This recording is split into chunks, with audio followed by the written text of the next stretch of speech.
Actually, I don't know what to say because my only authority from the Singapore International Arbitration Center was to receive the act of appreciation. Anyway, perhaps I would say because my daughter is working there, so maybe that's why they said, all right, you receive this for us.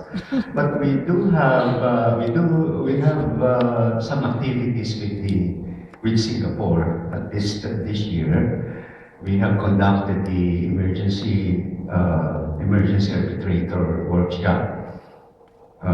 This was with the Charter Singapore, and then of course now we have invited the Singapore Center, and they sent Vivian to us.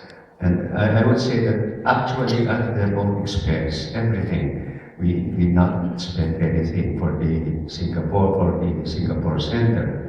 And maybe next year, we will have more activities with the Singapore Center, also with the Hong Kong Center, because we have a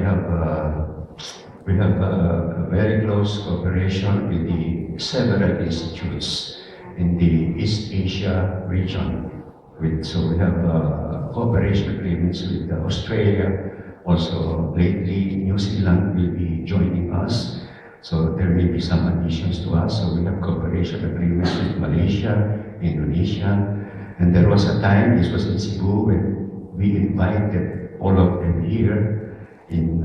Also this year, in Cebu City, we had the seminar also with the DOJ actively participating. As a matter of fact, Attorney Oncoco was the one who delivered the, if I remember correctly, was it the welcome speech or the keynote?